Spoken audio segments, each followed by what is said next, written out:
Hi there, we're the Labatt Brewing Company, and here today we're talking about our organization and our market demographics. My name's Matt. I'm joined here with Kiersey, Danik, Wyatt, Alfredo, and Ali. And firstly, we're going to walk you through our organizational demographics, the industry environment, and our primary target market. Ali's going to walk us through the organizational profile first. Thank you, Matt. Labatt was founded 170 years ago by John Kinder. We were purchased in 1995 by AB InBev. Ever since that acquisition, we contribute about 2% to their global sales volume and about 4% to their EBIT.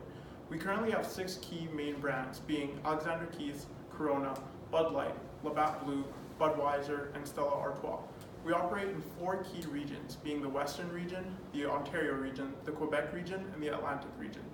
In terms of our recent financial performance, our revenues have been growing at about an 8% CAGR over the last 6 years, with our operating profit margins slowly declining due to higher R&D costs, as well as marketing costs attributed to our new innovative product. We currently have a 35% market share in Canada, measured by spending, attributed to higher sales in Budweiser, Corona, Bud Light, and Stella Artois, those being our 4 main key brands. Next, I'll pass it off to AJ to talk about our social media engagement. Thanks, Ali. So looking at Labatt's social media engagement as well as marketing, Labatt currently has a relationship with the Calgary Flames, Vancouver Canucks, the Toronto Blue Jays, as well as the Winnipeg Jets, and various other NFL teams. And looking at their social media account, some of their top brands like Budweiser are extremely active on social media, with about 15.5 million followers across the 3 main platforms. Looking at the industry as a whole, Google searches for various alcoholic beverages have been increasing over the past 15 years, which is a good sign for the industry. And looking at some new products that Labatt has recently introduced, Bud Light Radler is a new summer drink that was introduced this summer, which is a mix between Bud Light and various other juices. I'll now pass it on to Wyatt. Awesome, thank you, AJ. The competitive environment in Canada for breweries is faced with a few direct competitors, such as other multinational beer companies, as well as the large number of craft breweries that have sprung up recently. Indirect competitors for the space are other alcohol producers like liquor distilleries as well as wineries, and then other discretionary industries such as tobacco and the emerging cannabis industry. Part of this as well faces a lot of competition from external markets. As you can see, our national imports of beer far exceed our exports.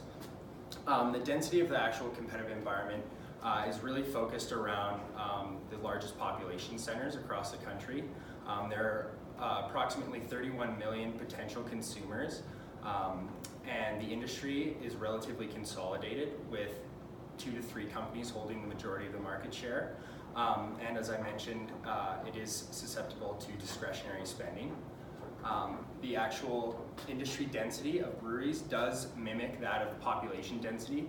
This is largely attributed to the emergence of craft breweries in the past couple of years, as the more fragmented part of the industry has kept up with population growth.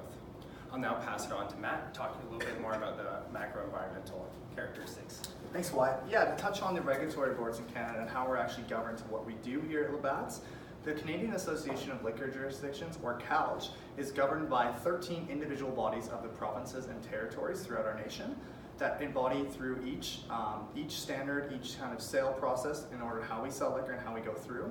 There's also a Brewers Association that helps facilitate business-to-business platforms and connects those markets with the buyers. And then Beer Canada advocates for the consumer rights and following those regulations from CALJ.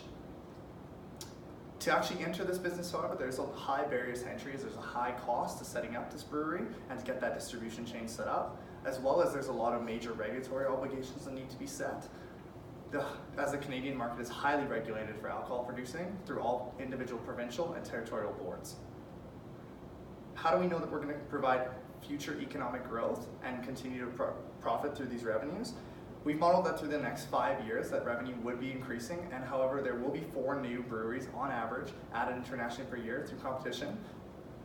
We will be ahead of that as our environmental standard through recycling, sustainable producing will push us through.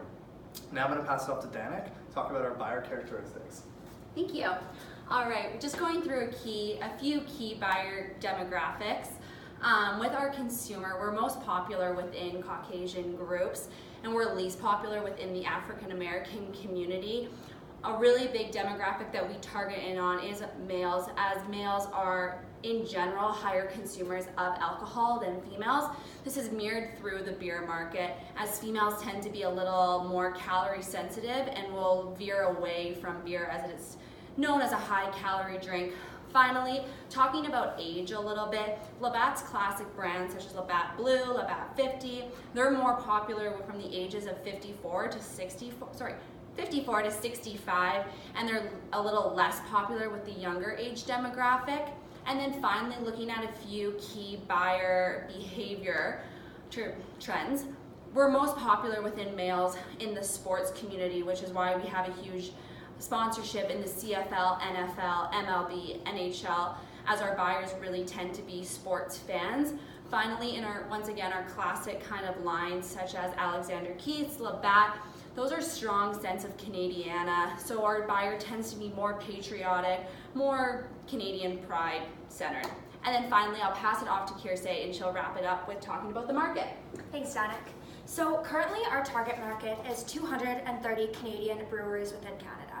So there are some key external drivers. Some of these are the per capita disposable income as well as alcohol consumption. Additionally, the global wheat and aluminum prices. So currently our products are focused around draft beer, bottled beer, and canned beer. So when we're looking at the current size and the potential growth for the Canadian brewery market, we're currently at $6.3 billion with a profit of $463 million. So the past 5 years, we've seen a steady and increased growth in the Canadian brewery market. But the next 5 years are tend to slow down because of increased saturation within the microbrewery market, as well as shifting away from the traditional beer brands. So now when we look at Labatt's personal market penetration, Labatt contributed about 35% to the revenue in Canada, as well as 89% for the profit. So this additionally leads to about a 52% market penetration in the Canadian beer market, which is a significant factor.